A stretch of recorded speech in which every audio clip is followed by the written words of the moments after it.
Hello, my name is Courtney Tassin. I'm currently the Crisis Intervention Program Manager for the City of Aurora, Colorado.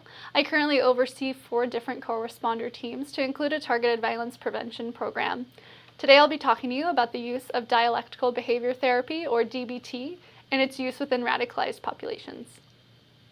We'll be covering a few things in today's presentation to include defining dialectical behavior therapy.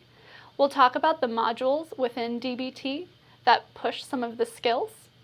We'll be describing the profile of the individual who might most benefit from DBT, and then we'll also talk about some helpful tools when trying to utilize DBT with individuals. So to start us all off, what even is DBT?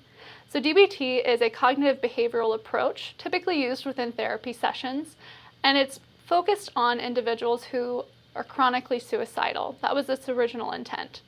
It's designed to help teach strategies in multiple areas to include distress tolerance, effective communication, self-awareness, and even emotional regulation. A lot of the individuals that are working within the DBT space are those who are highly reactive to events. Maybe they're highly sensitive to their environment, and they might even become overwhelmed often by emotion. DBT focuses on teaching skills that help individuals better cope with these life stressors. And we'll talk more about the 4 modules that are included within that a little bit later. These individuals that are often referred to DBT have often experienced trauma or had maybe a very invalidating or chaotic childhood experience. So we talked about the 4 modules within DBT, and what are they? Mindfulness, distress tolerance, emotional regulation, and interpersonal skills are the 4 core types of skills that DBT seeks to install within their clients. Mindfulness, in the sense of DBT, is pretty much self-awareness. When we're talking about mindfulness, we're helping individuals identify maybe what their physical and emotional triggers are. It's bringing a self-awareness to the client or to the person to help them better understand themselves and how they show up in the world.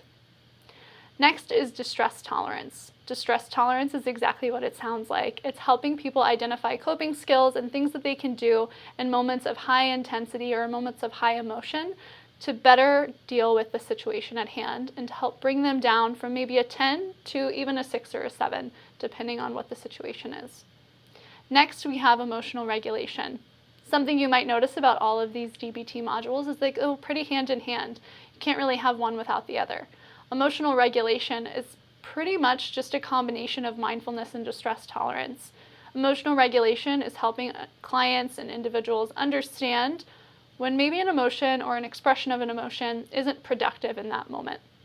This emotional regulation includes the use of mindfulness, so understanding what's happening in my body, why am I so upset, what led me to feeling this upset, and utilizing those distress tolerance skills to again bring that intensity of emotion or distress overall down, so that hopefully maybe that intense anger could now be something as recognizing the anger and understanding it and letting it go. This emotional regulation is hopefully going to encourage maybe a more productive expression of that anger. And then next we're talking about interpersonal skills. People who are often referred to DBT maybe struggle with their interpersonal relationships. Maybe they are very reactive to people in their life, and they end up becoming isolated due to the inability or the struggle or difficulty to relate to their peers around them. Interpersonal skills within DBT are focused on changing how we interact with people, how to do it in a way that's more appropriate. And with interpersonal skills, we're also teaching people how to set boundaries in an appropriate way. So with individuals who are radicalized, it might be setting boundaries with those who are not pro-social relationships for us. So DBT, when we talk about it, how do we know when we should actually use it? DBT has a lot of skills that can benefit most people in their life. The whole goal of DBT is to show people how to better cope with their environment and how to bring a sense of self-awareness to how they're showing up in the world and how to better relate to their peers.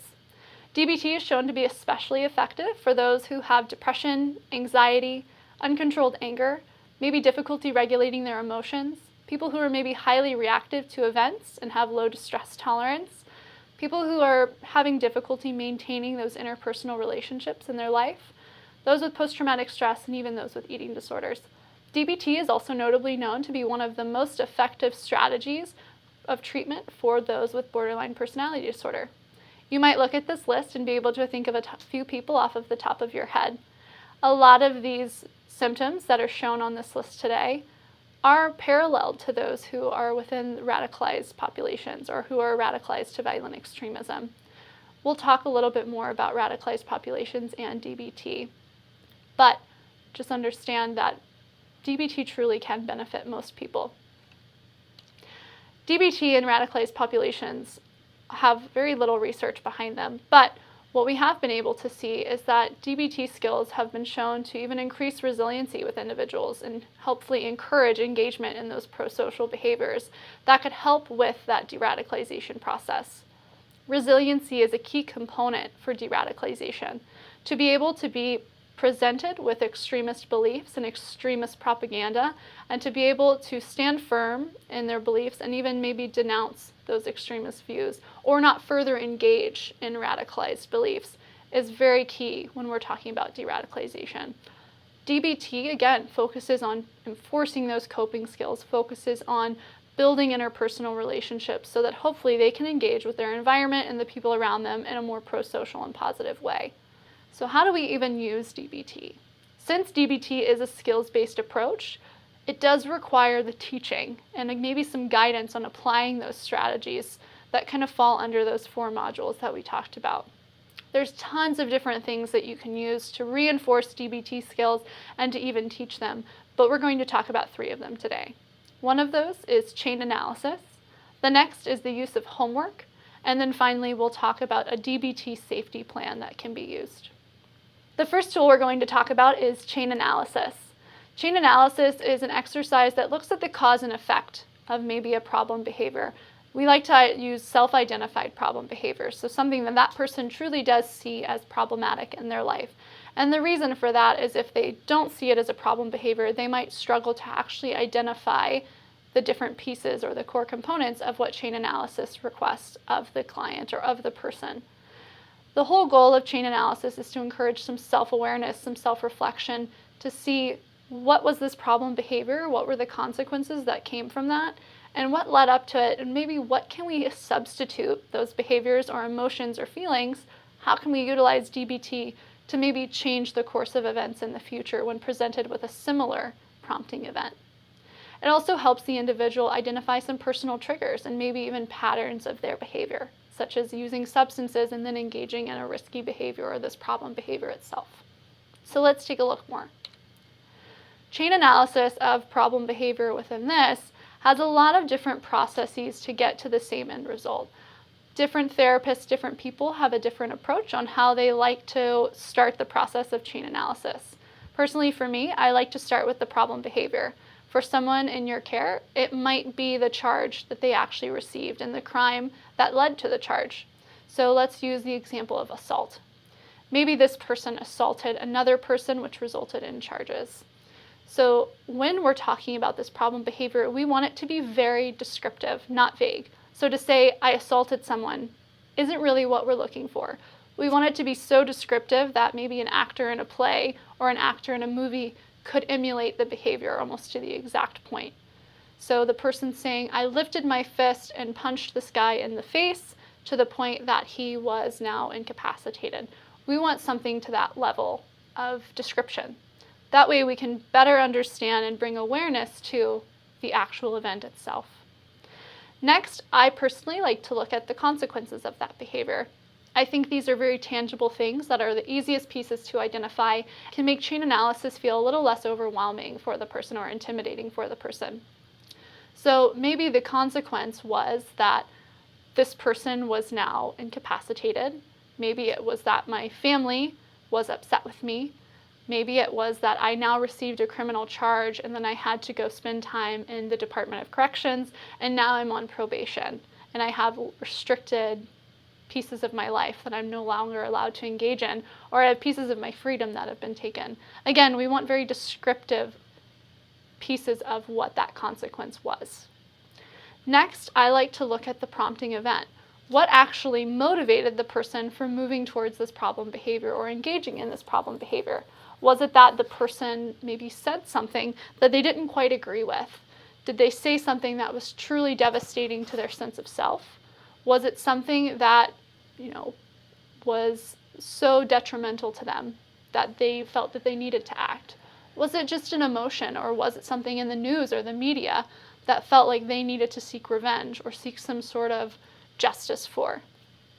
And then, after looking at the prompting event, I like to look at what the vulnerability was. What made this event so powerful? What took this event and made it something that was so core belief that they felt the need to act on it? Things like vulnerabilities can be something like a difference in beliefs, or a true moral belief on something that this prompting event opposed. Looking at this vulnerability, what made that prompting event so powerful, is going to help that person identify maybe even a trigger for them, so that we can replace those angers or that thing that came about for the prompting event prior. Next, we look at links. So when we're talking about links, there's all different kinds of things that can be a link, and it doesn't have to just be one, it can be multiple. Again, this is a chain analysis. Chains are of different lengths sometimes. The different links that can exist between the prompting event and the action or the problem behavior itself. Sometimes it can be actions. This person said something to me that I didn't agree with, so I ran up to him and raised my fist, and then he raised his fist. Maybe it was something in their body, a body sensation. I felt so angry I couldn't see straight. Maybe it was a cognition of this person said something I didn't agree with, and I felt that that was a devastation to my own beliefs. I felt like it went against what I believe in. And so then I thought that the only way to resolve this was to attack this person or to assault this person. Perhaps it was an event. Sometimes individuals who've been radicalized into violent extremism have triggering events for them, especially dependent on the population that they are feeling prejudiced or biased against. Something like events, maybe it was a multitude of events that happened at one time that led to the buildup of that problem behavior. And then lastly, we look at feelings, things like anger, things like needing justice, feelings such as sadness. All of these things can contribute to the expression of that problem behavior. We want to be very, again, specific, listing the actual behaviors that existed. And then we want to list the more skillful behaviors, looking at the mindfulness, distress tolerance, emotional regulation, and interpersonal skills, the 4 modules of DBT, and seeing where we can place those things within chain analysis. So identifying, this is a trigger for me. How can I stop this chain of events from happening in the first place? How can I remove those triggers or reduce the amount of triggers in my life that led to this entire chain? Or if I do feel triggered by something and then a prompting event happens, what can I do instead of building myself up to this problem behavior? What can I do instead? Maybe I can utilize some of these distress tolerance techniques. I can bring mindfulness practice into my daily life and say, I am aware that I am feeling triggered by this.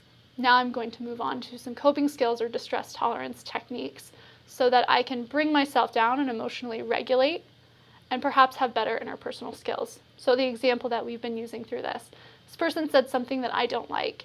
That was very triggering to me.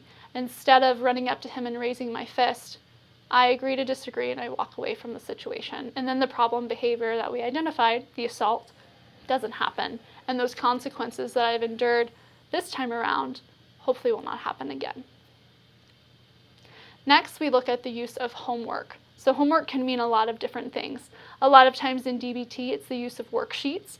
A lot of times it's journals or things that encourage the application of the skills. So homework can look like doing a worksheet on mindfulness, being able to identify triggers, being able to talk about why it's a trigger, bringing self-awareness to the person through a worksheet. A lot of times these are things that are done outside of the session itself and put the ownership of this behavior change onto the person at hand. We want them to take ownership of these abilities. That way they can truly put them into practice and use them without being prompted. We want to see that self-agency when it comes to actually utilizing these skills. Something else could also be a journal and keeping count and keeping track of how often am I feeling triggered by something? How often am I feeling like this problem is occurring? It's just a way of keeping track of the person's emotions. Something like a bullet journal is really helpful as well. Today I felt happy. Today I felt sad. Later in the week I felt, elated. And being able to identify what caused these things, again, helps with that mindfulness practice. Another really great one is reinforcing the intentional application of a skill in daily life. My homework to you is that tomorrow and the rest of this week, you're going to use 2 coping skills. Whenever you're upset, I want you to purposely take deep breaths, do the square breathing we've talked about, whatever the coping skill they have identified was. And then I want you to journal about it after and tell me, did it make a difference? Is it something we need to keep practicing, or do we need to try something else? And having the compliance with this homework is actually shown to be correlated to more favorable treatment outcomes, meaning that we're seeing the behavior change more elicited. And this could be for a variety of reasons, of course. If someone is willing to comply with homework, maybe they're already dedicated to the behavior change itself. Or maybe the homework really is reinforcing those skills and they're seeing the usefulness of it and the practical application of it. So homework can be very powerful when working with individuals within the DBT setting. Safety planning is something that's also very effective. And now this is more for when the crisis does occur. When they are feeling triggered, when they are feeling escalated, what can they do to help bring themselves down? It's best when this is a tangible thing. We'll talk about a personal example in a little bit, but it's very helpful that this person truly does have a copy that they can reach easily, whether it's on their phone, there are many apps on phones for safety planning, or whether it's a piece of paper they have laminated. The safety plan provides the individual with a structured protocol to follow in the event of some sort of emotional crisis or behavioral health crisis. Some things that an effective safety plan needs to have is a list of the triggers and warning signs. So those mindfulness skills that we've been identifying throughout the time, bringing that into the safety plan itself. What are my triggers? Maybe it's when someone says something about XYZ. I know that's a trigger for me. So when this happens, I know that it's likely or possible that I will be moving towards an emotional crisis state.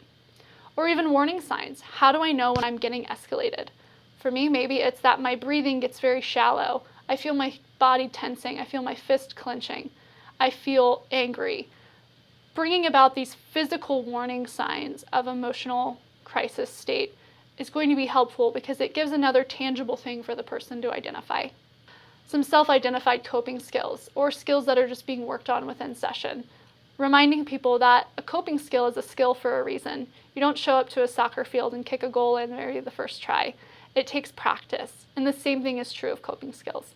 We need to reinforce them and continue practicing them so that they can be effective and that you can utilize them and they're helpful every time. But it takes effort to get there. By identifying the coping skills on that worksheet, it's a physical reminder of what they can do to try and self-regulate in those moments. Another thing is a list of support people and places that they can find support in the moments of maybe high emotional intensity. These should be people who are safe people or approved people in their life. Again, we'll talk a little bit more about a specific example a little bit later, but we want to make sure that these people that they're going to are going to be pro-social supports. We want to make sure that these people are not going to further the crisis state, but instead can be a piece of grounding. And places can be also safe places. We're not going to tell someone on their safety plan that they can go to the gun range. We're going to tell them that they can go to a hospital, a walk-in crisis center, things like that that are available to them, or whether it's a family member's home that they know is safe. So here's an example of a safety plan, and you'll see that it almost kind of looks like chain analysis in the way that it's set up. And this can look very different for many people. So this specific safety plan shows the trigger. So what are my list of triggers? What are some coping skills that I can use? What are some things that I can do on my own to bring myself down from this emotional state? If that doesn't work, I'm going to try and call my treatment team. And maybe if that doesn't work, then I could go to the nearest crisis center. Where I'm from, we have walk-in crisis centers that serve as a substitute for emergency room departments for mental health crisis. Perhaps that doesn't work. Well, now I'm going to try and call the crisis line. And if that doesn't work, I can maybe try my coping skills again and go through the entire process again, or if it's becoming imminent, I can call the police department or call whatever agency is needed to get me to a safe place. Again, this can look very different for many people. Some people might be encouraged to try the coping skills 2 or 3 times before they call their treatment team. Some safety plans will result in calling the crisis line before they even call the treatment team, especially if their treatment team is not a 24-hour care facility. And of course, not every agency, not every jurisdiction, not every place is going to have something like a walk-in crisis center. It's important that this safety plan is individualized to the person and lists all of those things from the prior slide so that it can be truly effective and put into place. This is another example of a safety plan. Instead of it being a visual copy, it is something that is more verbal in nature, and it's just showing the words. You'll see here that I have the coping skills listed out and how to actually perform those coping skills. If it's a skill that hasn't quite been solidified in the individual, it might be really difficult for them to try that skill in the moment. So putting down the exact steps for how to handle it or how to exhibit that skill are going to be really helpful for that person in a moment of crisis. You'll see that the options listed here were self-identified by the client. And again, they will be different for every single person. It's important that when you're filling out the safety plan, you're doing it in collaboration with the individual that you're working with. You don't want to tell them to do square breathing if they feel like that doesn't work for them. You don't want to tell them to journal if that doesn't work for them. We want to identify things that they truly believe are helpful. And we also want to put on a few skills that maybe we're working on DBT, in the DBT world. We want to put some things that we're working on because, again, we want to reinforce the use of those skills.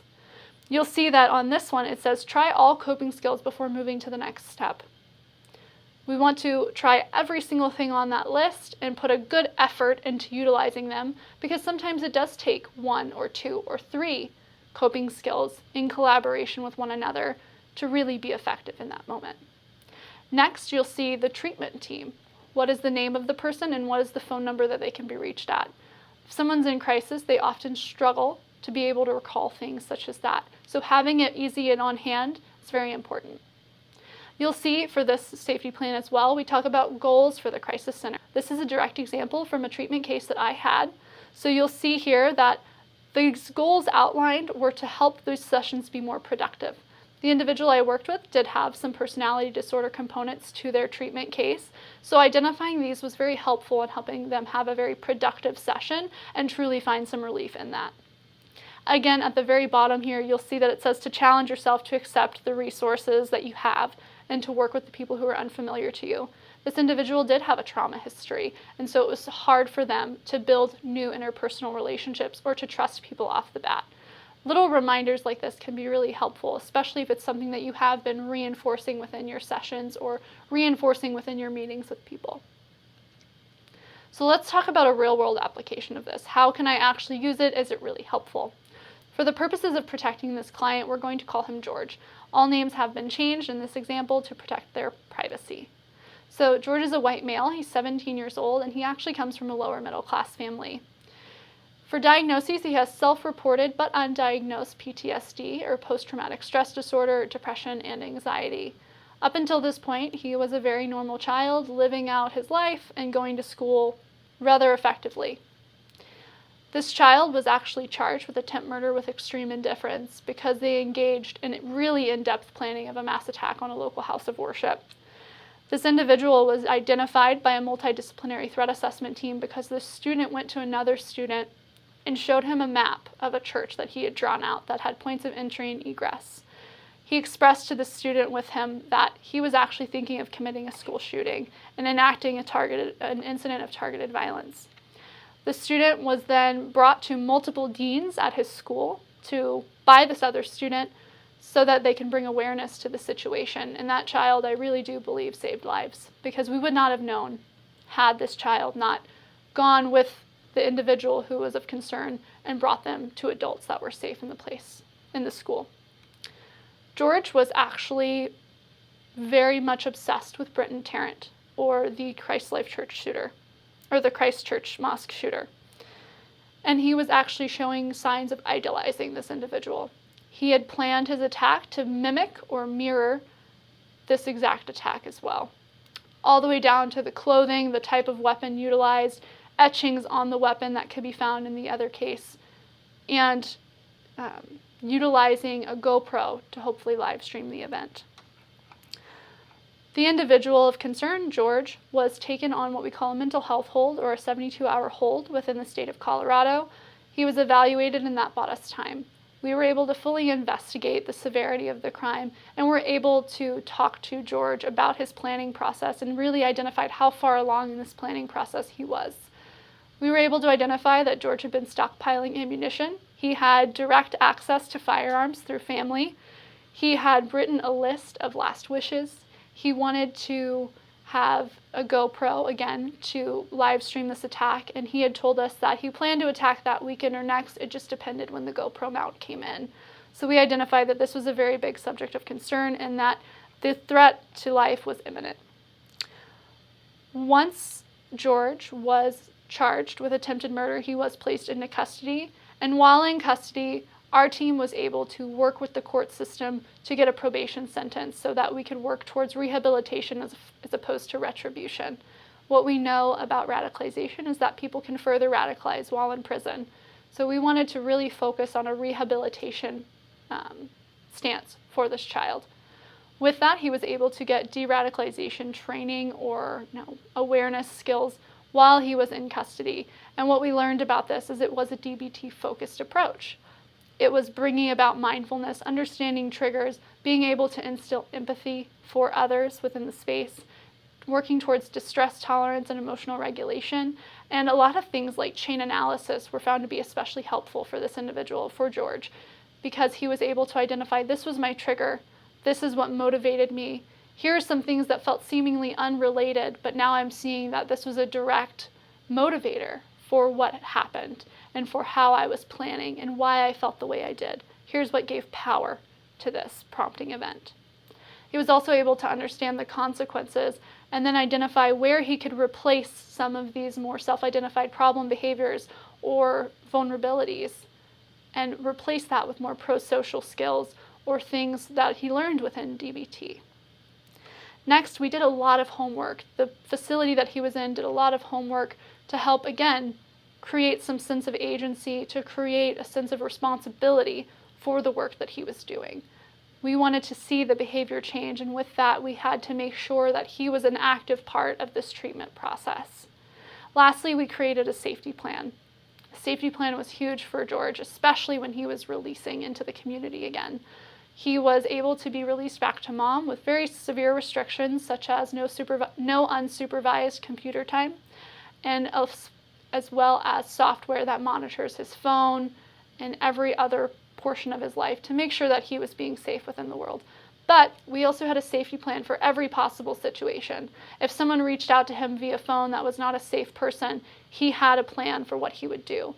If he found himself getting so angry that he was falling back into these thoughts of wanting to harm others or kill others, that he had a plan for how to work through that moment. If he was on the bus and approached by an unsafe person or offered something that was illicit, he had a plan for what to do. We planned every single situation that we could think of, and of course, there will be things that fall outside of that. But all of these things gave some structure to George, who really found this effective and very helpful, and has actually mitigated some moments of crisis for George. I have great news about George in that he is actually set to graduate. He has plans for the future and is actually working towards higher education. He has things such as career goals that he's working towards as well. And he is doing very well and thriving within his environment. And we couldn't do that without a collective of community. We were able to surround George and support, and by the use of DBT, we were able to help instill some behavior change in different ways of thinking so that hopefully George will not fall back on this pathway again. To recap everything we talked about as far as tools and how to utilize DBT within your daily life or utilize DBT with the people that you supervise.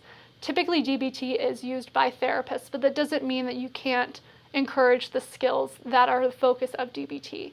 And so with these tools, they are very accessible. Chain analysis is helping the individual identify the precipitating events and the cause and effect of behaviors. We want to understand what's going on in the individual's life that led them to this point and help them identify a pattern of behavior or a pattern that might lead to behavior so that they can substitute in some of those skills that DBT focuses on. Next is assigning homework. Again, we want to encourage the use of these DBT skills in everyday life, and we want a sense of ownership over this behavior change. Again, compliance with homework does show to promote favorable outcomes. So if we can set our clients and our individuals up for success, we should be doing that. And lastly, we talked about the DBT Comprehensive Safety Plan. We want to provide a tangible guide through high intensity, high emotional crisis moments so that they don't feel lost and just revert back to what they know. Again, these are skills. They have to be reinforced, they have to be guided, and without all of that, it's going to be very hard to apply them. So by having it on hand, having it right in front of them as a tangible paper or phone app, something like that, without having that, it's very difficult to follow through. And again, we want to set people up for success. These are some resources that you can utilize to access chain analysis behavior mapping. Here's some websites where you can find handouts and worksheets for homework that can be used. And then we also have a comprehensive safety plan template known as the Stanley Brown Safety Plan, which is the most widely accepted version of a safety plan. And lastly, we have some resources that were used to develop this training in and of itself. And lastly, my contact information you can find on the screen. Please do not hesitate to reach out whenever you need. Thank you.